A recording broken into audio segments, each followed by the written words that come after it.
ఈ యోహాను రాసినటువంటి మొదటి పత్రిక మొదటి అధ్యాయము ఈ యొక్క 5వ వచనములో దేవుడు కొన్ని విషయాలు మనతో మాట్లాడుతున్నాడు. మేము ఆయన వలన విని మీకు ప్రకటించుచున్నటువంటి వర్తమానం ఏమనగా దేవుడు వెలుగై ఉన్నాడు, ఆయన యందు చీకటి అంత మాత్రమును లేదు. ఆయనతో కూడా సహవాసము గలవారమని చెప్పుకొని చీకటిలో నడిచిన ఎడల మేము అబద్ధమాడు వారము. దేవునికి స్తోత్ర. మేము ఆయన వారమని మేము చెప్పుకొని మేము కూడా చీకటిలో నడిచినట్లయితే మేము అబద్ధం అన్నట్టే లెక్క. ఇక్కడ ఒక విశ్వాసికే కాదు దేవుడు చెప్తున్నది, సేవకునితో కూడా దేవుడు మాట్లాడుతున్నాడు. మేము ఒకవేళ ఆయన అంటున్నాడు మేము ఆయన వారమని చెప్పుకొని మేము చీకటిలో గనక నడిచినట్లయితే మేము అబద్ధమాడే వారము అంటున్నాడు. చీకటిలో నడవకూడదు, మన వెలుగులో నడవాలి. మనము వెలుగు బిడ్డలమై ఉన్నాము, వెలుగు కొరకు పోరాడుచున్న వారమై ఉన్నాము. వారి కుటుంబములు ఎప్పుడు వెలుగుతో నింపబడుతూనే ఉంటాయి. దేవునికి స్తోత్రము కలుగునుగాక. మనము ఆ యొక్క వెలుగు కొరకు మనం ప్రకాశింపజేయాలి, వెలుగు కోసమే మనం ప్రయాసపడాలి, వెలుగు కోసమే మనం ప్రయాణం చేయాలి. మన ప్రయాణం అంతా దానికోసమే. వెలుగు కావాలి మనకి. ఒకనొక సమయంలో మేమందరము కూడా, నా చిన్నతనములో, నాకు 12-15 సంవత్సరాల వయసు కాలంలో ఇలాగా మీటింగులు పెడితే ఈ రోజు ఉన్నటువంటి కరెంటు కాంతులు ఇవన్నీ కూడా అప్పుడు లేవు.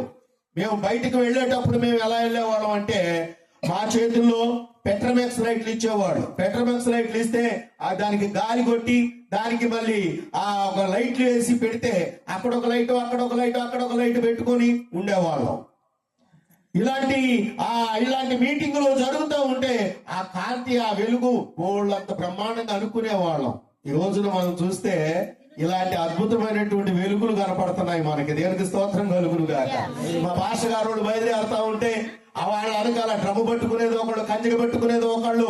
మరి ఆ వీధుల్లోకి వెళ్ళి అక్కడ మేము వెళ్ళినటువంటి ప్రాంతాలు ఏమంటే మా ఇంటి ముందు పెట్టండి, మా ఇంటి ముందు పెట్టండి అంటుంటే మేము ఆశ్చర్యపోయేవాళ్ళం. చిన్నపిల్లలం, మా ఇంటి ముందు పెట్టండి సార్, మీరు మా ఇంటి ముందు పెట్టండి.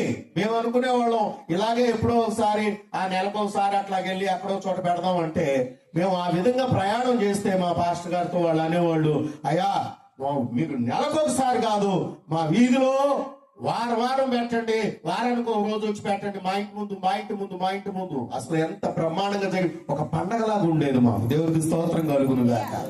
ఆ విధంగా వాళ్ళు ఆ యొక్క విధానాన్ని చూసినప్పుడు వాళ్ళు వెలుగు కోరుకొని ఉన్నారు. దేవునికి స్తోత్ర. ఆ విధంగా మేము ప్రయాణం చేసి వెళుతున్నప్పుడు ఆ చిన్నతనంలో మాకేంటంటే మేము కూడా ఇందులో ఉన్నాం అనుకునేవాళ్ళం. అంత జ్ఞానం మాకైతే లేదు. కానీ ఆ రోజుల్లో ఆ విధంగా కోరుకున్నటువంటి కుటుంబాలని ఈ రోజును మేము చూస్తే చాలా మంది సేవకులు వాళ్ళు సేవకులయ్యి పెద్ద పెద్ద మిషనరీస్ అయిపోయారు. ఎవరు వాళ్ళు అనంటే సజ్జా బర్నబాస్ గారు, చౌదరీసు, గొల్లపల్లి మోజన్ చౌదరి గారు, చౌదరీసు, ఇలాంటి వాళ్ళు ఎంతో మంది మార్పు చెందినటువంటి వారు. వాళ్ళని చూసినప్పుడు నేను చాలా గర్విస్తాను ఈ రోజున. ఆ రోజు వాళ్ళు కోరుకున్నది ఏం కోరుకున్నారండి? వెలుగు కోరుకున్నారు. దేవినేని రాజశేఖర నెహ్రూ గారి యొక్క అమ్మగారు మా చర్చికి వచ్చేవాళ్ళు. ఆ ఏరియాలో మేము పెట్టినప్పుడు ఆ కోటాలు పెడితే ఆమె ప్రభువుని నమ్ముకొని విశ్వసించి ఆ విధంగా గుడికొచ్చి ఆ యొక్క దేవుని వెలుగు కోరుకున్నారు. ఆ వెలుగు కోరుకొని అక్కడికి రావడం మూలాన అదే సమయంలో ఆయన గెలవడం, ఆయన మంత్రి అవ్వడం ఎంతో అద్భుతంగా జరిగింది. ఆమె అనేక రకాలుగా సాక్ష్యం చెప్పేది. గుడిదాకా వచ్చేవాళ్ళు ఎవరంటే వాళ్ళు వ్యాన్ వేసుకొని వచ్చి ఆ వ్యాన్ లో సెక్యూరిటీలు దిగేవాళ్ళు. దాదాపు 20 మంది ఉండేవాళ్ళు. ఆ ఒక్కతే గుడికి వచ్చేది. ఆ తర్వాత ఆమెతో పాటు వాళ్ళ కోడలు కూడా వచ్చేది. ఆ తర్వాత వాళ్ళ చిన్న అబ్బాయి కూడా వచ్చేవాడు. అప్పుడప్పుడు చనిపోయాడు మురళి గారు, ఆయన కూడా వచ్చేవాడు. అలాగ వచ్చిన తర్వాత పాస్టర్ గారు అన్నాడు, అయ్యా ఇదిగో నువ్వు పలానా చోట నేను ఒక గొప్ప పార్టీ ఆఫీస్ పెడుతున్నాను, మీరు వచ్చి ప్రార్థన చేయండి అంటే పాస్టర్ గారు అన్నాడు, వెళ్ళొద్దు, అసలు పార్టీ ఆఫీస్ పెట్టొద్దు అన్నాడు. ఆయన పెట్టొద్దు అని అంటే ఆయనకున్నటువంటి స్నేహితులు ఉంటారు కదండి. మనకు కూడా 3 మంది స్నేహితులు ఉంటారు. మనం ఎవరి మాట వింటాం? మనం స్నేహితుల మాట వింటాం. ఆ రోజు ఆయన స్నేహితుడి మాట విన్నాడు. పాస్టర్ గారు వద్దన్న పని చేశాడు. అలాగే అకాల మరణం పొందారు. దానికి మనం ఏం చేయలేము. వెలిగించాడు దేవుడు. కానీ ఆ వెలుగులో నీ సేవకుడు చెప్పిన మాట నువ్వు వినలేదు. జాగ్రత్త. దేవునికి స్తోత్రం కలుగును గాక. ఈ రోజు మేము చెప్తున్నటువంటి ఈ రోజు నేను ఈ స్థాయిలో ఇలా నిలబడగలిగాను అని అంటే ఆ రోజు మా దైవజనుల మాట నేను ధిక్కరించక ఆజ్ఞానుసారముగా జీవించాం కాబట్టి ఈ రోజు నేను ఇలా నిలబడగలిగాం. మనం నిలబడాలి అని అంటే వెలుగు కోసం మనం పోరాటం చేయాలి. దేవునికి స్తోత్రం కలుగును గాక. ఉన్నట్టుండి లైట్లు పోయినాయి అనుకోండి, మనం ఇప్పుడు ఎక్కడ ఉంటాం? మొత్తం చీకటి.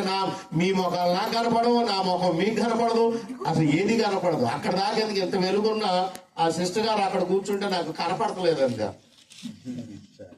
చూడండి, ఇంత వెలుగున్నా కానీ ఆయన ఇచ్చే వెలుగు ముందు ఇది ఎందుకు పనికిరాదు. దేవునికి స్తోత్ర. యేసు ప్రభు 2025 సంవత్సరాల క్రితం పుట్టాడు అని మనం ఈ రోజు పండగలు చేసుకుంటున్నాం, నిజమే. కానీ ఆ రోజున ఈ లైటింగ్ కాంతులు ఉన్నాయా? కానీ దేవుడు పంపించాడు ఒక కాంతి, అదే నక్షత్రపు వెలుగు. దేవునికి స్తోత్ర. ఆ వెలుగులో బయలుదేరినటువంటి వారు 30 మంది బయలుదేరారు. యేసు ప్రభు పుడుతున్నాడు అంటారు. 30 మంది జ్ఞానులు బయలుదేరారు. ఈ 30 మంది జ్ఞానులు ఎక్కడి నుంచి బయలుదేరంటే తూర్పు దేశం నుండి బయలుదేరారు. ఎక్కడ తూర్పు దేశము? బైబిల్ మొత్తం రీసెర్చ్ చేసేస్తున్నా నేను. మొత్తంలో చూస్తే ఇటు చైనా నుండి, ఇటు భారతదేశం నుండి, మరి అలాగే మనకు ఉన్నటువంటి అవిభక్త ప్రదేశాలైనటువంటి ఆ జపాన్, మరి అక్కడ ఉన్నటువంటి మరి మనం చూసినట్టయితే రంగూన్, ఈ ప్రాంతాల్లో చుట్టుపక్కల ఉన్నటువంటి ఆ ప్రాంతాల నుంచి 30 మంది బయలుదేరారు. 30 మంది బయలుదేరితే ఆఖరికి మిగిలింది ఎంతమంది అండి? ముగ్గురు జ్ఞానులు మాత్రమే ప్రభువుని చూడగలిగారు. 30 మంది బయలుదేరారు. ఈ రోజు మనం అనుకుంటున్నాం, అయ్యా మేము అందరం ప్రభువుని నమ్ముకుంటాం అనుకుంటున్నాం, కానీ పరలోకానికి వెళ్ళేది ఎంతమంది? అంతమందిలో నువ్వు ఉన్నావా? దేవునికి స్తోత్రం కలుగును గాక. ఆ 30 మంది బయలుదేరారు, 3 మాత్రమే మిగిలారు. ఆ 3కి దారి చూపించింది ఎవరండి? నక్షత్రం. దేవునికి అసాధ్యమైనది ఏమైనా ఉందా? వెలుగు లేని సమయంలో వెలుగునిచ్చాడు ఆయన. ఆ నక్షత్రపు వెలుగులో వారు నడిచి వెళ్ళారు. వారు నడిచి వెళ్ళి ఏం చేస్తున్నారు అని అంటే ఫరో దగ్గరకు వచ్చారు, ఆ హేరోదు దగ్గరకు వచ్చారు. హేరోదుతో అంటున్నాడు, అయ్యా లోక రక్షకుడుగా పుట్టిన వాడు ఇక్కడెక్కడో పుట్టాడట.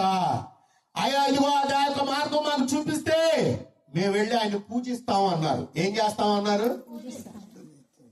దేవాలయానికి ఎందుకు వెళ్ళాలి? మనం దేవునిని పూజించటానికి వెళ్ళాలి. మనం పూజించడానికి వెళ్ళేవాళ్ళు ఏం తీసుకెళ్ళాలి? మనం చూస్తాం, మనం అందరం కూడా హైందవ కుటుంబాల నుంచి వచ్చిన, నేను కూడా అందులో నుంచి వచ్చినటువంటి వాళ్ళమే. మా అమ్మమ్మ నన్ను ఆ కనకదుర్గ గుడికి తీసుకెళ్లి నన్ను మెట్టుకో కొబ్బరికాయ కొట్టించుకుంటూ తీసుకెళ్లేది. నేను తిరుపతి శ్రీకాళహస్తి మొత్తం ఆల్మోస్ట్ అన్ని తిరిగాను, అన్ని చూశాను. కానీ నా ప్రభు నన్ను పట్టుకున్న తర్వాత మా అమ్మమ్మే ముందు మారింది. నన్ను తీసుకెళ్ళినామే ముందు మారింది, ఆ తర్వాత నేను మారాను, మా కుటుంబం మారింది. అలాంటి స్థితిలో నుంచే మనం అందరం కూడా వచ్చాం. వెళ్ళేటప్పుడు ఏం చేస్తాం? మన చేతిలో ఒక సజ్జ ఉంటది. ఏముంటది? సజ్జ అంటే ఏంటది? ఒక చిన్న మరి బుట్ట. ఆ సజ్జలో మనం ఏం తీసుకెళ్తాం? ఒక కొబ్బరికాయ, పూలు, ఇంకా రకరకాలు అన్ని పట్టుకొని వెళ్తాం. అవునా కాదా అమ్మా? అవునా కదా? మనం వెళ్తాం కదా. మరి మనం గుడికి వెళ్ళేటప్పుడు, యేసయ్య దగ్గరికి వెళ్ళేటప్పుడు ఏం తీసుకెళ్తున్నాం? ప్రభు ఏమో అడిగాడు, మీ హృదయాలను నాకు ఇవ్వండి. దేవుడు ఈ గిన్నె అడిగాడు. ఏ గిన్నె అడిగాడు? ఈ గిన్నె అడిగాడు. వెళ్ళేటప్పుడు ఏం పట్టుకెళ్ళాలి మనం? దేవుని గ్రంథం చేత్తో పట్టుకెళ్ళాలి. ఇదేంటిది? ఇదేంటి చెప్పండి? ఆహారపు పాత్ర. ఏమంటారు దీన్ని? ఆహారపు పాత్ర. దీనిలోని మీరు తినండి అన్నాడు ఆయన. ఇందులోని మనం తినాలి. ఇదే చెప్తున్నాడు దేవుడు. మనం వెళ్ళేటప్పుడు పాటలు పాడటానికి మనం ఒక పుస్తకం పట్టుకెళ్తాం, అది కూడా పట్టుకెళ్ళాలి.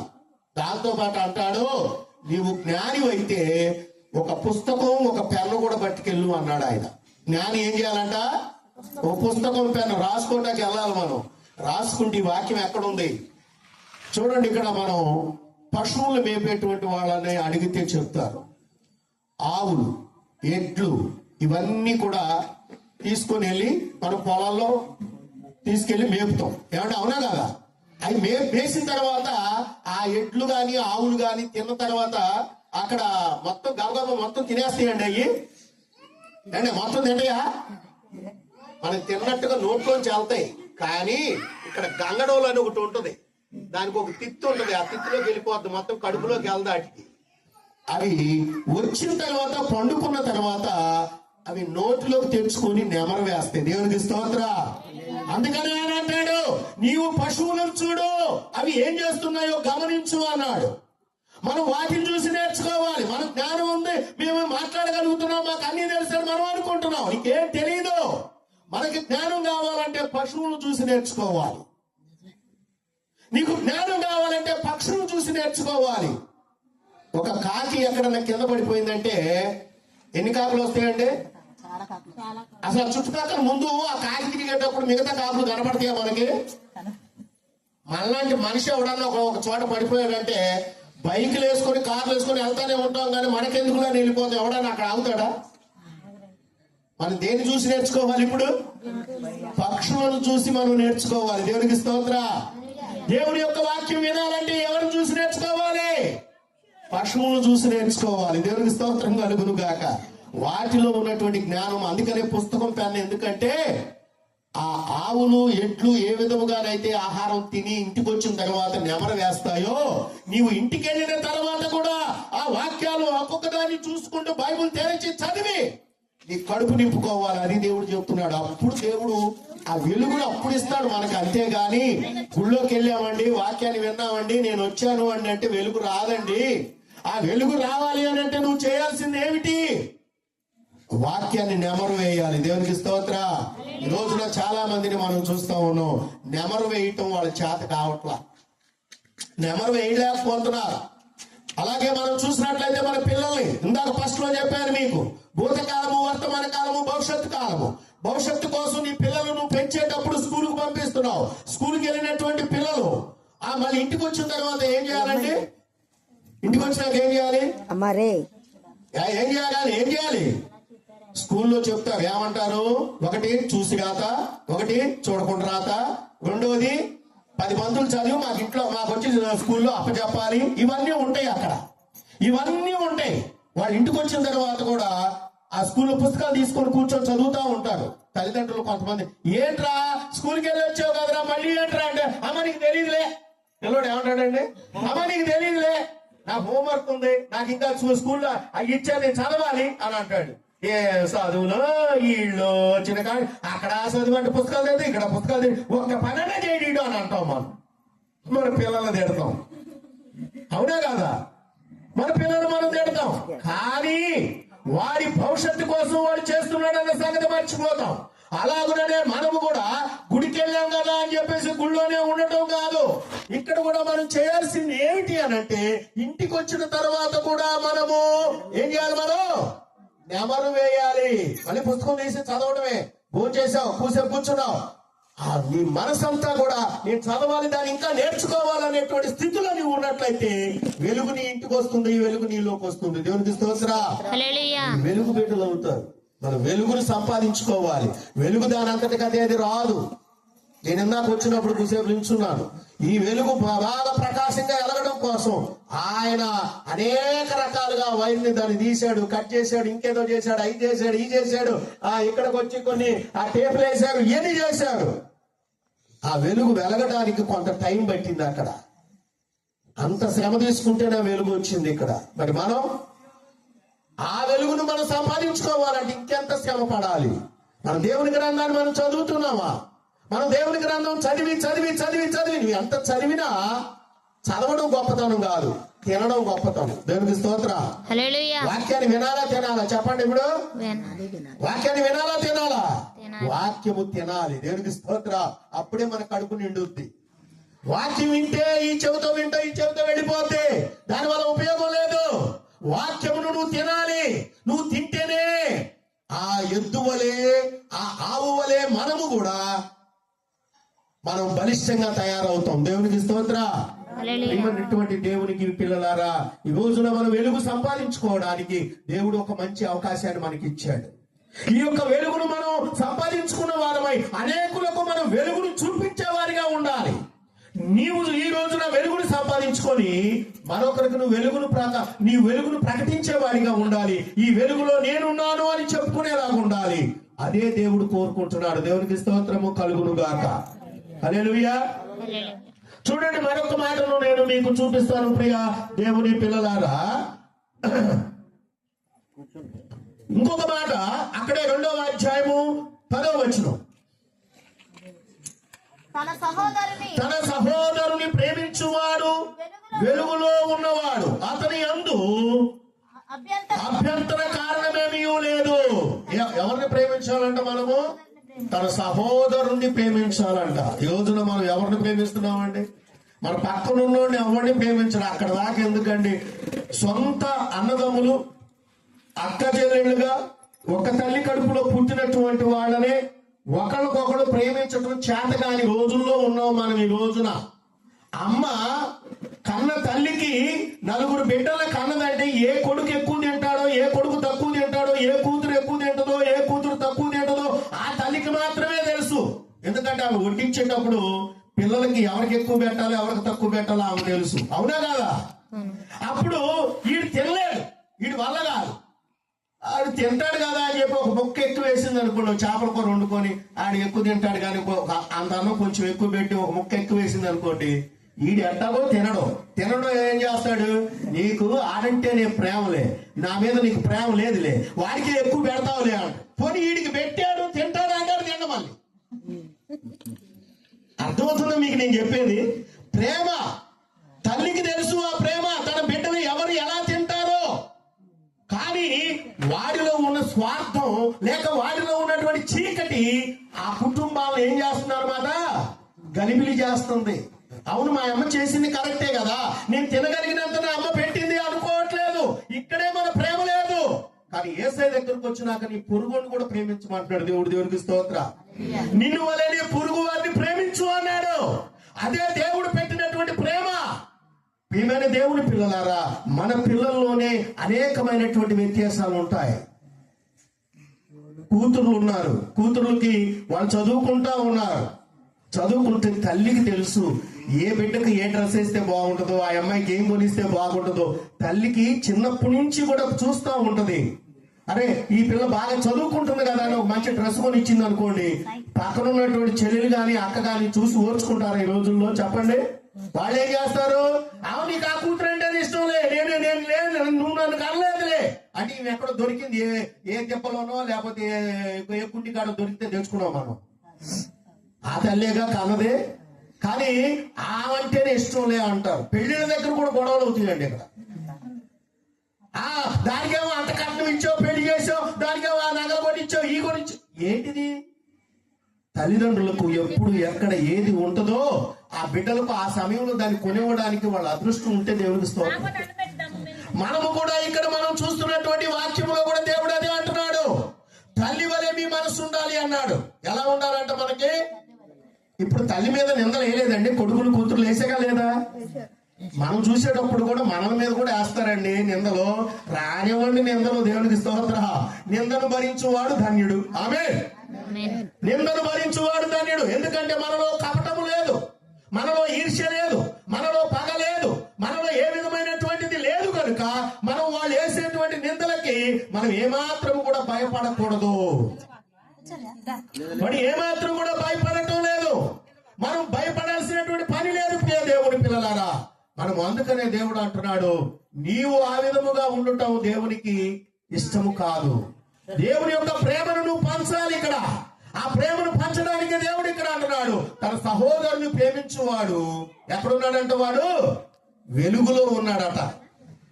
సహోదరుని ప్రేమించకపోతే చీకట్లో ఉన్నవాడి కింద లెక్క. దేవునికి స్తోత్రము కలుగును గాక. హల్లెలూయా. మనము చీకటి వాళ్ళము కాదు, మనం వెలుగు బిడ్డలమై ఉన్నాం. ఆ వెలుగు కోసం మనం ప్రయాసపడాలి. ఆ వెలుగును మనం సంపాదించుకోవాలి. ఆ వెలుగును మనం సంపాదించుకోవాలంటే మనము దేవుని మార్గములో నడవాలి. చూడండి, అక్కడ యోహాను సువార్తలో 3వ అధ్యాయములో 3వ వచనములో మనం చదివితే అక్కడ మరొక మాట చెప్తున్నాడు. యోహాను సువార్త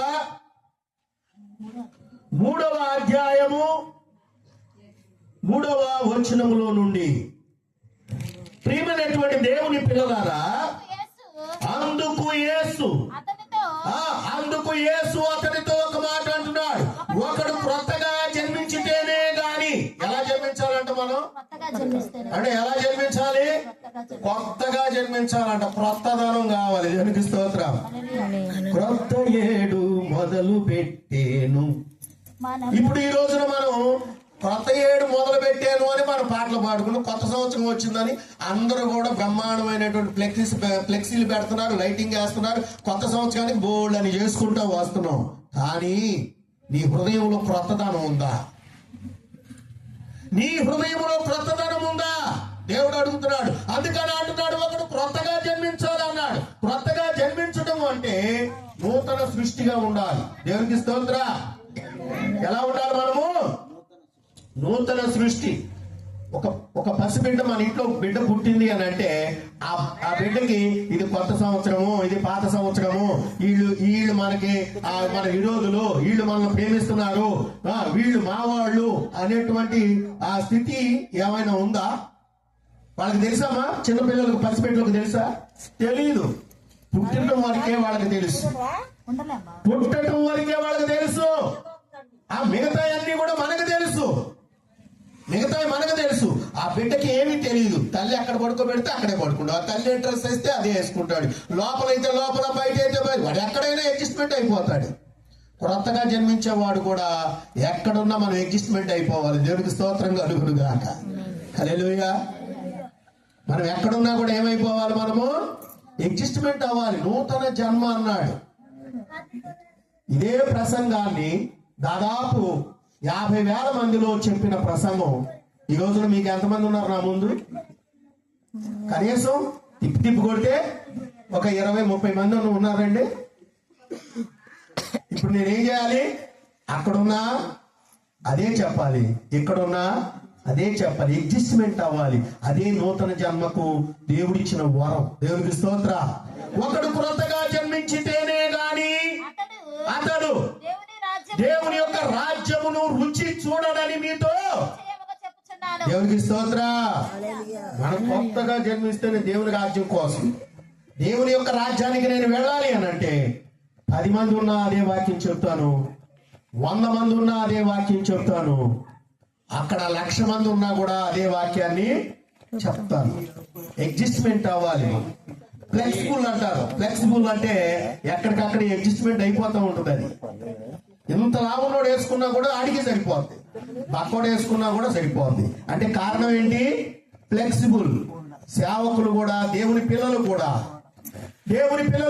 ప్రభువు నమ్మిన వారు కూడా, కొత్తగా జన్మించినటువంటి వారు కూడా ఫ్లెక్సిబుల్ గా ఉండాలి. అదే దేవుడు కోరుకుంటున్నాడు ఈ రోజున. ఒకడు క్రొత్తగా జన్మించితేనే గాని దేవుని యొక్క రాజ్యము రుచి చూడడని నీతో నిశ్చయముగా చెప్పుచున్నాను. దానికి ఇంకో మాట ఉంది. అందుకు నికోదేము ముసలివాడైనటువంటి మనుష్యుడు మళ్ళీ తల్లి గర్భంలోకి వెళ్ళి మళ్ళీ అలా జన్మిస్తాడు. అంటే మనలో కూడా అతి తెలివితేటలు కలిగినటువంటి వాళ్ళు చాలా మంది ఉంటారు. మనుషులు కదా, మనం మనుషులు కాబట్టి అతి తెలివితేటలు ఉంటాయి. ఒకడు వచ్చి అన్నాడంట, అమ్మా నువ్వు నన్ను ఎట్టగన్నావు ఒకసారి చూపించవా అన్నాడంట. అనొచ్చు అసలుకి, తల్లిని అడగొచ్చు ఆ మాట. అన్నాడంటాడు, అమ్మ నువ్వు నన్ను ఎట్టగన్నావు చూపించు అని. చూపిస్తుందా తల్లి? వాడు అడగంగానే పేరు ఒకడు కొట్టిందంట. పరిగెత్తుకుంటూ వెళ్ళిపోయాడు. మా అమ్మ నన్ను కొట్టింది. ఎందుకు కొట్టిందిరా? అమ్మ నన్ను ఎట్టగన్నావు చూపించు అన్నాడు, అందుకని కొట్టింది. ఆ మాటకే కొట్టుద్దా అన్నాడంట ఈ ఫ్రెండ్ ఒకడు. ఎందుకంటే అతి తెలివిగాడు, ఆడు కూడా అదే కదా. మన జీవితాల్లో కూడా మనం ఏం చేస్తున్నాం అంటే అతి తెలివిని ఉపయోగిస్తున్నాం. తల్లి దగ్గరికి వెళ్ళి నువ్వు నన్ను ఎలాగన్నావు అని అనేటువంటి మాట, అది తప్ప ఉప్ప అనే సంగతి వాళ్ళకే తెలియదు. నాకు చాలా జ్ఞానంతో అడిగాను, చూసామంత గొప్ప ప్రశ్న వేశాను, మా అమ్మే చెప్పలేకపోయింది అనుకుంటున్నాడు వాడు. ప్రియమైన దేవుని పిల్లలారా, మన జీవితంలో కూడా ప్రభువుని విశ్వసిస్తున్నామే కానీ అతి తెలివితేటలు ఎక్కువ అవుతూ ఉన్నాయి. ఆ అతి తెలివితోనే మళ్ళీ మనం దేవునికి దూరం అయిపోతా ఉన్నాం. అందుకే ఆ వెలుగు మనం దూరం అయిపోతా ఉన్నాం. ఇంకా చీకటి కోసమే మనం ప్రయాసపడుతున్నాం. చీకటి బతుకుతూ దేవుని మళ్ళీ నిందిస్తా ఉన్నాం. ప్రభు నమ్మేం కాదండి, ఉపయోగం ఏమి లేదండి, నాకేం అవ్వలేదండి. ఏమవుద్ది నీకు? ఏం అవ్వాలి నీకు? నువ్వు సరి అయిన మార్గంలో నడవలేదు కనుక. ఫర్ ఎగ్జాంపుల్ ఎక్కడ దాకా వెళ్ళొద్దండి, మీకు అందరు ఎక్కడే కూర్చున్నారు. ఇక్కడ మీరు కూర్చున్నటువంటి కుర్చీలు కరెక్ట్ గా ఉన్నాయా లేదా నాకు చెప్పండి. మీరు కూర్చున్న కుర్చీలు మీకు కంఫర్టబుల్ గా ఉన్నాయా? ఏమండి ఉన్నాయండి? ఏనా చెప్పండి, మీరు కూర్చున్న కుర్చీలు కంఫర్టబుల్ ఉన్నాయా?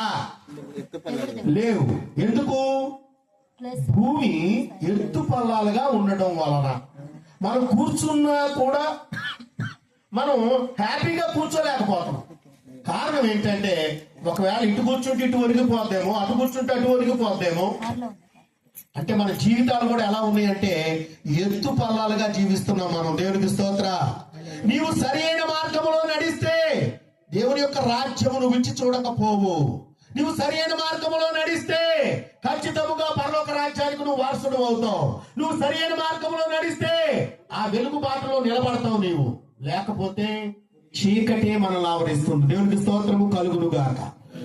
ఈ యొక్క వెలుగు ఉండబట్టి నేను ఎక్కడ వేసుకొని కూర్చుంటే నాకు బాగుంటుందా అని మనం ఏడ్చి కూర్చి పేర్చి చూసి అక్కడ వేసుకొని కూర్చుంటున్నాం మనం. అదే ఆ వెలుగు లేకపోతే ఇటు చడిపి అటు చడిపి మనమే కింద పడతాం, మన నడువులో ఎరుగుతాయి. మన జీవితం కూడా అంతే. కొత్తగా జన్మించడం అంటే అడ్జస్ట్మెంట్ అవటం నేర్చుకోవాలి. దేవునికి స్తోత్రం కలుగును గాక. ఒక స్త్రీ పెళ్లి చేసుకుంది అంటే ఏమవ్వాలంటే, నిజం చెప్పండి, ఇప్పుడు ఒక స్త్రీ పెళ్లి చేసుకుంటే ఏం చేయాలి? అడ్జస్ట్మెంట్ అవ్వాలి, ఫ్లెక్సిబుల్ గా తయారవ్వాలి. అడ్జస్ట్మెంట్ అవ్వకపోతే మా అమ్మగారింట్లో జరిగినట్టుగానే మా అత్తగారింట్లో కూడా జరగాలి అనుకుంటే అవుతా? అవుదా? అవును.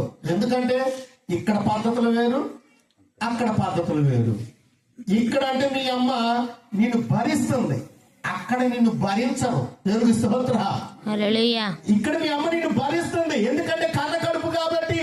నువ్వు 8ంటికి లేసినా 9ంటికి లేసినా, నువ్వు కసిగించుకున్నా, నువ్వు అంట్లు కడగమంటే నేను కడగనన్నా, నువ్వు బట్టలు ఉతకమంటే నేను పోనన్నా, ఏదో తిట్టుకుంటూ కొట్టుకుంటూ ఏదో ఒక రకంగా బాధపడతా మీ అమ్మ అయితే చేసుకుంటుంది.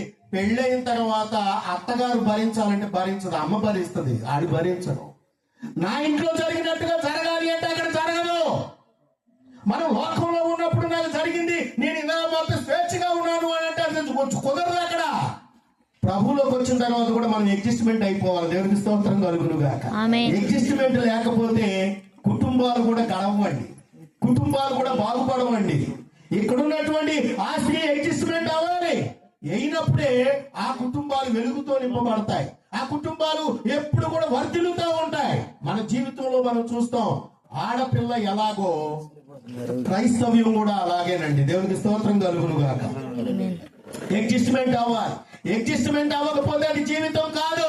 అమ్మగారు ఇంటికి వస్తే అమ్మ ప్రేమ కదా, వచ్చిన తర్వాత అమ్మమ్మ ఎత్తనాడు పొద్దున్నే లేవుతుంది, అవుతుంది అది ఆడదు కదా అన్నది. ఇంట్లో ఉండి ఏమకు తెలుసుగా కూతురు అట్టాడదు. మరి తెలిసినప్పుడు అమ్మా నువ్వు చేసిన తప్పు ఇక్కడలాగా అక్కడ కుదరదమ్మా, నువ్వు పొద్దున్నే లేగాలి, మరి పనులు చేసుకోవాలి, మరి అక్కడ మరి గొర్రెలు ఉన్నాయి, మేకలు ఉన్నాయి, పశువులు ఉన్నాయి, మరి అన్ని చేసుకోవాల్సిన బాధ్యత నీదని తల్లి చెప్పుద్దండి? చెప్పదు. ఏం కాస్త ఎగద వస్తుంది మంట. ఈ మంట ఎగదోయటం వల్ల ఏం జరుగుతుంది? కుటుంబాలు ఇది అయిపోతున్నాయి. అత్తగారు విలన్ అయిపోతే, అమ్మేమో దేవత అయిపోతాయి. సరే నువ్వు దేవతగానే ఉండు, దేవుని స్తోత్రం, మంచిదే. కానీ నీ కూతురు సంసారం నిలబడుద్దా? నిలబడదు. ఏమంటారు? అమ్మ నీ కూతురు నీకు ఇష్టమైతే నీ ఇంట్లోనే ఉంచుకో, ఉండవే ఆడే వస్తాడు అన్నది. ఆడేం చేస్తాడు? భార్య అట్టగా లేదుగా, తిండికి అలవాటు పడ్డాడుగా. ఆ తిండి దొరకకపోతే ఏం చేస్తాడు? ఏ హోటల్లో తింటూ మొదలెస్తాడుగా. ఆ హోటల్ ఏ హోటల్? ఏదో వేరే అమ్మాయి. మరి ఈ అమ్మాయి జీవితం ఏంటి? ఎవరు పాటు చేస్తున్నాడు ఇప్పుడు? ఎవరు పాటు చేస్తున్నారు బిడ్డ జీవితాన్ని? తల్లిదండ్రులే పాటు చేస్తున్నారు. అలాగే క్రైస్తవ్యంలోకి వచ్చినాక నువ్వు కొత్తగా జన్మించకపోతే, ఆ కొత్త జన్మ ఇది అమ్మో నాకు కష్టంగా ఉందని నువ్వు అనుకుంటే ఖచ్చితంగా మళ్ళీ పాతాళంలోకి వెళ్ళిపోతావు. దేవునికి స్తోత్రం. మన బ్రతుకు. ఆ బిడ్డ అయితే ఇక్కడ ఉంటది, మరి వాళ్ళ అమ్మ తన భర్త కుటుంబం సంసారం చేసుకుంటానే ఉంటదిగా. ఏం వెళ్తుందా? వెళ్ళదు. వాళ్ళ అమ్మోళ్ళ ఇంటికి వెళ్ళి 4 రోజులు ఉండమని చూస్తాను నేను, ఉండదు. ఏమికైతే భర్త ఉండాలి దగ్గర, భర్తతో కాపురం చేస్తానే ఉంటది. కూతురు మాత్రం భర్తకు దూరంగా ఉండాలి. అయ్యో నన్ను ఏంటి నా ఎడారి బ్రతుకు చేసింది మా అమ్మ అనుకుంటుంది ఆ పిల్ల? అనుకో. ఆడపిల్ల ఎలాగో క్రైస్తవ్యం కూడా అలాగే. దేవునికి స్తోత్ర. అడ్జస్ట్మెంట్ అవ్వాలండి. మనం అడ్జస్ట్మెంట్ అయితేనే మన జీవితంలో మనం గొప్పగా ఎదుగుతాం. అడ్జస్ట్మెంట్ అవ్వకపోతే ఎదగలేం.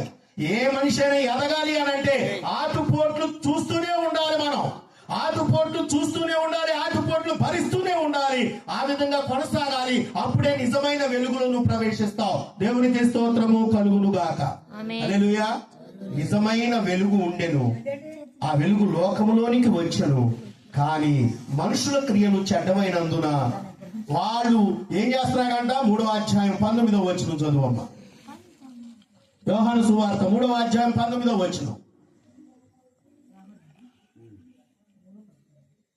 ఆ తీర్పు ఇదే, వెలుగు లోకములోనికి వచ్చెను గాని తన క్రియలు చెడ్డమైనందున మనుషులు దానిని గ్రహించటం లేదు.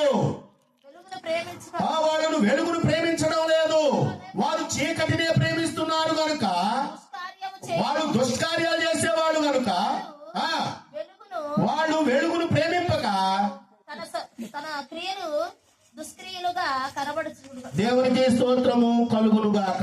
హల్లెలూయా.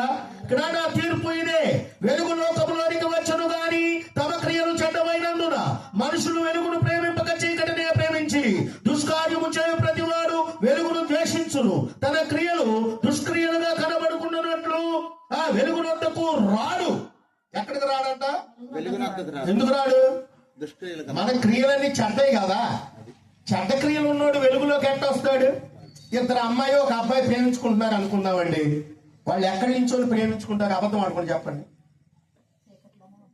ఇట్లాంటి వెలుగులో ఉండి ఆడిక్కడి నుంచో హాయ్ అంటాడా? ఏమా అంటాడా? ఆడెక్కడుంటాడు? ఆడెక్కడో చీకట్లో నించుంటాడు. ఆ చీకట్లో వీళ్ళకి ఇష్టం. ఈ అమ్మాయి ఎక్కడ ఉంటది? మళ్ళీ అటు ఇటు చూస్తుంది. మా అమ్మ చూస్తుందా, మా నాన్న చూస్తున్నా, మా అన్నయ్య చూస్తున్నా, మళ్ళీ ఆ సిగ్నల్స్ ఉంటాయి. సిగ్నల్స్ ఉండి ఇలా ఇలా మాట్లాడుకుంటాం. వాళ్ళతో సైకిల్ చేసుకుంటారు. వాళ్ళకి ఏం కావాలి? ఇప్పుడు చీకటి కావాలి. ఒక దొంగతనం చేసేవాడు ఉన్నాడు. దొంగకి ఏం కావాలి? వెలుగులో వచ్చేసి నీ డబ్బు దొంగిలిస్తున్నానని నీ బ్యాగ్ ఎత్తుకెళ్ళిపోతాడు, పట్టుకొని అలుగురు అంటాడు. అందుకని ఆడికి ఏం కావాలి? చీకటి కావాలి. వాడికి చీకటి కావాలి, వీడికి చీకటి కావాలి. ఈ యొక్క చీకటి పనులు చేసేవాడికి చీకటి కావాలి కాబట్టి వాడు వెలుగును ద్వేషిస్తారు, వెలుగులోకి రారు వాళ్ళు. దేవునికి స్తోత్రము కలుగును గాక. హల్లెలూయా. హల్లెలూయా. హల్లెలూయా. పెళ్లి ఎక్కడ చేస్తామండి? పెళ్లి ఎక్కడ చేస్తాం? 100 మందిలో చేస్తామా? ఒక గదిలోకి తీసుకెళ్లి పెళ్లి చేస్తామా? 100 మందిలో. పెళ్లి ఎక్కడ చేస్తాం? 100 మందిలో చేస్తాం. ఇల్లు మంచం ఇస్తున్నాం అంటారు. అది ఎక్కడ ఇస్తారు? ఇల్లు మంచం ఎక్కడ ఇస్తారమ్మా? 4 గోడల మధ్యలో లైట్లు కూడా తీసేసి వాళ్ళ గదిలో పంపిస్తాను పేపర్. అవునా కాదా? క్రియలు ఏం క్రియలు అవి? దానికి అది కావాలి, చీకటి కావాలి. పెళ్లి చేసేటప్పుడు మా అమ్మాయిని మా అబ్బాయిని, ఇదిగో మా అబ్బాయిని ఇస్తున్నా మా అమ్మాయిని ఇస్తున్నా అని చెప్పి 100 మందిలో అక్కడ పెళ్లి చేసేసి ఘనంగా మనం గొప్పగా చేస్తాం. కానీ ఆ క్రియ జరిగేటప్పుడు మాత్రం చీకటినే కోరుకుంటాం. దేవునికి స్తోత్రం కలుగును గాక. మనుషుల క్రియలు చెడ్డవి గనుక వారు చీకటిని ప్రేమించదు. దేవునికి స్తోత్ర. ప్రేమిస్తున్నారు మనుషులు చీకటినేనండి. చీకటి లేకుండా ఎవరు చేయగండి. వాళ్ళకి కావాల్సిన చీకటే. 10 మందిగా ఆ గొప్ప వెలుగులోకి రారు. నువ్వు ప్రభువులోకి వచ్చిన తర్వాత ప్రతి వాడికి సొంత భార్య ఉండాలి, ప్రతి వాడికి సొంత భర్త ఉండాలి. వాళ్ళు ఆ విధంగానే ఉండాలని దేవుడు మనతో మాట్లాడుతున్నాడు. దేవునికి స్తోత్రము కలుగును గాక. ఆ చీకటిని ప్రేమించేవాడు ఏం చేస్తాడు? భార్య ఇక్కడ ఉండంగానే వాడు సొంత పనులు చేసుకుంటా ప్రయాణం చేస్తాడు. అలా చేయటం వల్ల ఏం జరుగుతుంది అని అంటే చీకటి క్రియలు జరుగుతున్నాయి కనుక వారి కుటుంబము అల్లకల్లోలం అయిపోతుంది. ఏమైపోతుందండి? అల్లకల్లోలం అయిపోతుంది. ఒకడు నా దగ్గరకు వచ్చాడు, అయ్యగారు మాకు నాకు పెళ్ళయింది కానండి, ఆ అమ్మాయి అంటే నా బాగా ఇష్టపడుతుందండి అని అన్నాడు. నిజమా? నిజమే నాన్న, అయితే ఓకే, ఇష్టపడే అమ్మాయిని మాత్రం నువ్వు కష్టపెట్టవద్దు, కానీ నేను పని చెప్తాను చేస్తావా అన్నా. నేను ఏంటండి అయ్యగారు అన్నాడు. అక్కడ ఆ ఏరియాలో ఒక కాలువ ఒకటి ఉందండి, ఆ కాలువ ఒకటి ఉంది. అరే నీకేం వచ్చా అన్న. వచ్చాండి అన్నాడు. ఈ దగ్గర నుంచి ఆ దగ్గరికి వెళ్ళి అట్లా 3 సార్లు తిరగరా అన్న.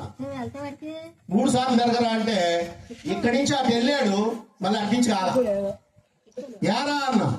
నాకు ఈత రాదండి అంత దూరం అంటే. ఇప్పుడు ఫస్ట్ టైం నేను అర్థమైతే వెళ్ళాను కానండి, మళ్ళీ రావడానికి నాకు ఏం చాలతలేదు, ఊపిరి చాలతలేదు అన్నాడు. యారా కాలం ఆ పక్క నుంచి ఈ పక్క నుంచి ఏతానికి నీకు చేత కాలేదే, ఇంక 2వ అమ్మాయి అవసరమా నీకు? ఎలా అంటే అంతేనంటారా అంటున్నాడు.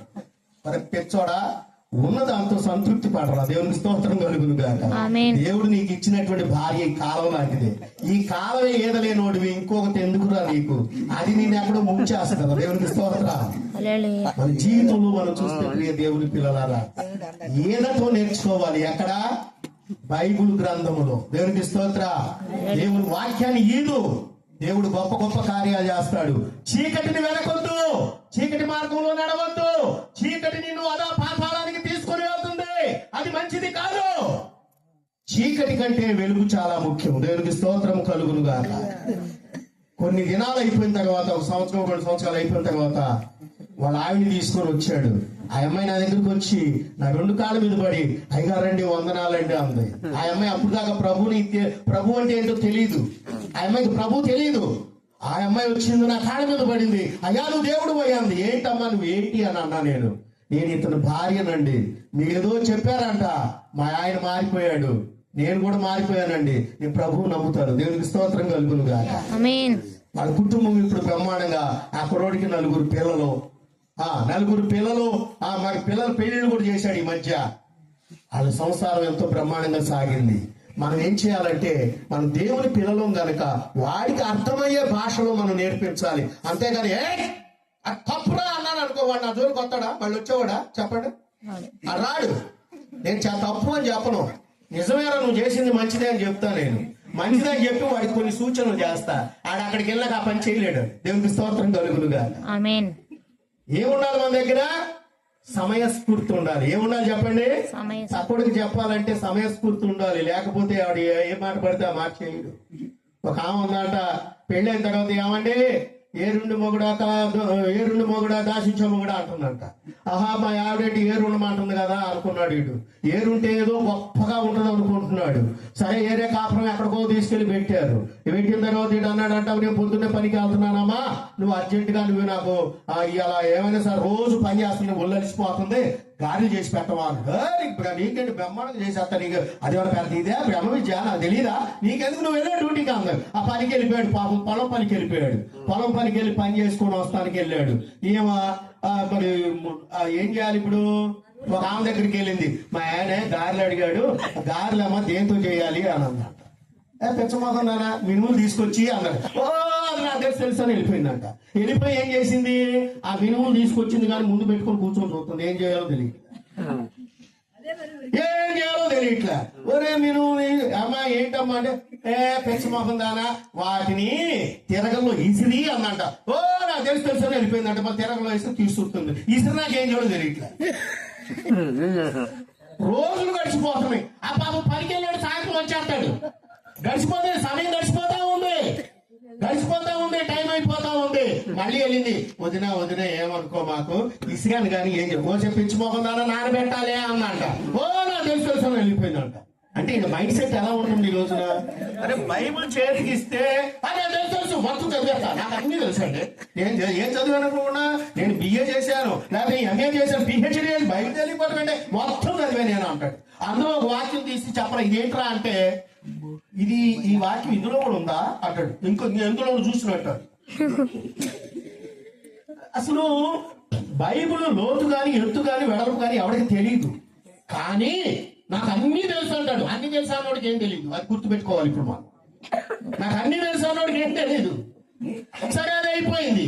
మళ్ళీ ఆ తర్వాత మళ్ళీ ఆమె దగ్గర అమ్మా ఆ పప్పు నానిందా కడిగి అన్నాడు. ఓ నాకు తెలుసు మళ్ళీ వెళ్ళిపోయిందంట. ఎన్నిసార్లు చెప్పుద్దామా పాకింటామా? చెప్పుద్దా?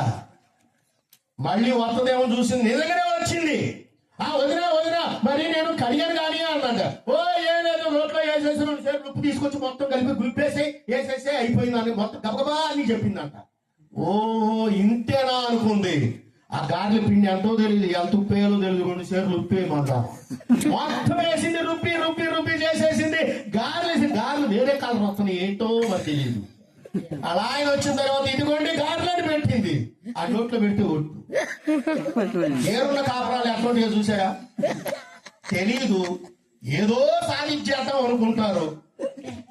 కొత్తగా పెళ్ళైన ఆడపిల్లలు అత్తగారి దగ్గర అన్ని నేర్చుకోవాలి. దేవునికి స్తోత్రం కలుగునుగా. ఆమేన్. ఆడపడుచుల మధ్యలో బావల మధ్యలో, మరుదుల మధ్యలో, తాతల మధ్యలో, మా అందరి మధ్యలో ఆ యొక్క సంసారాన్ని కొనసాగించినప్పుడే ఆ కుటుంబం ఎదుగుదల బ్రహ్మాండంగా ఉంటుంది. ఆ అమ్మాయి ఇల్లాలుగా మారుద్ది. ఎలా మారుద్ది? భార్య ఇల్లాలుగా మారాలి. భార్య ఇల్లాలుగా మారాలి. ఇల్లాలు అంటే దాని అర్థం ఏంటంటే ఇల్లు మొత్తాన్ని చక్కదిద్దుకొని వచ్చేది అని దాని అర్థం. పిల్లల కంటే ఇల్లాలు అవదండి. పిల్లల కంటే ఇల్లాలు అవదు. ఇల్లు చక్క పెట్టుకోగలిగిందే ఇల్లాలు. దేవునికి స్తోత్రం.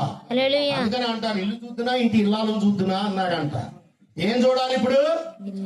ఇల్లు చూస్తే ఇల్లాలను చూసినట్టే. ఎందుకంటే ఆ ఇల్లు అరమరిక చక్కగా చూపిస్తుంది. ఈమె ఎంత పనిమంతురాలో అదే చెప్పుద్ది. ఇంటికి ఆ గుమ్మంలోకి వెళ్ళంగానే తెలిసిపోతుంది మనకి. ఏం చదవనుకోండి ఎక్కడే ఈ చెప్పులు ఎక్కడ ఉంటాయి, ఇడిసిన కొట్లు అక్కడ ఉంటాయి, అవి అక్కడ ఉంటాయి, ఆ గిన్నెలు అక్కడ ఉంటాయి, ఎక్కడెక్కడో ఉంటాయి. అదే ఈమె నిజంగా మంచి ప్రవర్తన కలిగిన స్త్రీ అయితే ఏ వస్తువు ఎక్కడ ఉండాలో అక్కడే ఉంటాయి. దేవునికి స్తోత్రం. వాళ్ళనే ఇల్లాలు అంటారు. ఆడవాళ్ళందరూ ఇల్లాళ్ళు అవ్వలేదు. నేను మళ్ళీ మీకు చెప్తున్నా, ఆడవాళ్ళందరూ ఇల్లాళ్ళు కాలేరు. ఎందుకంటే ఇల్లాలు అనే పదం అది ఒక అద్భుతమైనటువంటి పదం. అలాగనే దేవుని యొక్క మందిరములో ఉన్నవారు విశ్వాసులు అవ్వలేరు. ఎందుకంటే వాళ్ళు క్రమశిక్షణ కలిగిన వారై ఉన్నప్పుడే విశ్వాసిగా మారతాడు. దేవునికి స్తోత్రం. వాళ్ళే విశ్వాసులు అవుతారు, వాళ్ళే దేవుని పిల్లలు అవుతారు. అంతేగాని మన ఇల్లు ఎలాగో దేవుని మందిరము కూడా అలాగే. మందిరములో నిలబడుతున్నాము అని అంటే మనం ఇల్లాళ్ళుగా మారటం నేర్చుకోవాలి ముందు. దేవునికి స్తోత్రం. పరివర్తన కలిగిన పిల్లలుగా మనం నిలబడాలి. అదే దేవుడు కోరుకుంటున్నాడు ఈ రోజున. దేవునికి స్తోత్రం కలుగును గాక. మనకు వెలుగు కావాలి కానీ చీకటి క్రియలు మనకు మంచివి కాదండి. చీకటి క్రియలతో మనం ప్రయాణం చేయకూడదండి. ఆ చీకటి క్రియలు ఏమాత్రం కూడా మంచివి కాదని దేవుడు మాట్లాడుతున్నాడు. అందుకని మనం జాగ్రత్తగా ఉండాలి. జాగరూకత కలిగిన దేవుని పిల్లలుగా మనం కొనసాగబడాలి. దేవునికి స్తోత్రము కలుగును గాక. హల్లెలూయా. ప్రియమైన దేవుని పిల్లలారా, మనం వెలుగు కోసం పోరాటం చేయాలి. వెలుగు కోసం మనం ప్రయాణం చేయాలి. వెలుగే శాశ్వతమైనటువంటి జీవితాన్ని మన యొక్క రాజ్యమునకు వారసులుగా దేవుడు మనల్ని ఎంచుకుంటాడు. ఆ వెలుగు కోసమే మనం ప్రయాణం చేయాలి. ఈ 2026 సంవత్సరంలో ఈ మొదటి నెలలో ఆ వెలుగును గూర్చినటువంటి వార్త మీ వద్దకు వచ్చింది. ప్రియ దేవుని పిల్లలారా, అందరూ దేవుని యొక్క వెలుగు కోసం మీరు ఎదురు చూస్తున్నారు.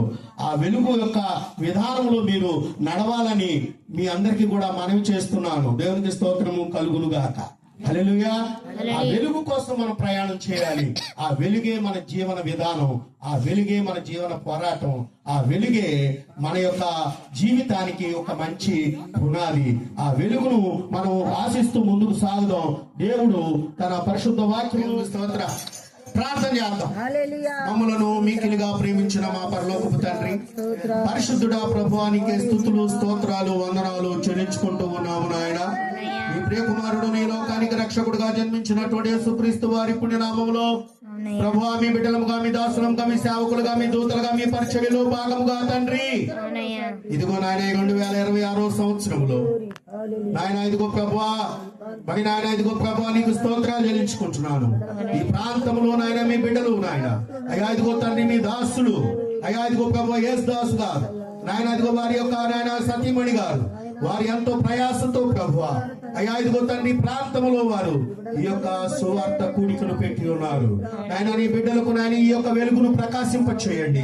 ఈ వెలుగు మార్గంలో నీ బిడ్డలందరూ నడిచి మీ రాజ్య సువార్తలో పాలిభాగరస్తుల యుడులాగున నీ కృప దయచేయండి. అనేకులకు నాయన మీ రక్షణ సువార్తను ప్రకటిస్తూ ఉండగా ఈ దీవెన మీ కృప సమాధానము నిండుగా మెండుగా కుమరించి మీ యొక్క కృపాశీస్సుల చేత నడిపించమని నాయన ఇదిగో ప్రభా, మరి నాయన నీ దాసుడు నాయన వేదనతో బాధతో నాయన కష్టపడుతూ నీ సువార్తను చేస్తూ ఉండగా వాళ్ళ ప్రయాస ఏది వ్యర్థము కాకుండా అనేకులకు నాయన మీ రక్షణ మార్గము చూపించడానికి సిద్ధపడుతూ ఉండగా ఆ మార్గములో నీ బిడ్డలందరూ నడిచి వచ్చినట్లుగా నీ కృప దయచేయమని మీ ఆశీస్సులతో నింపమని నీ నామానికి మేము చెల్లించుకుంటూ యేసుక్రీస్తు నామములో ప్రార్థించి బ్రతిమలాడి వేడుకుంటున్నాము తండ్రి. ఆమేన్. అందరికీ వందనాలు.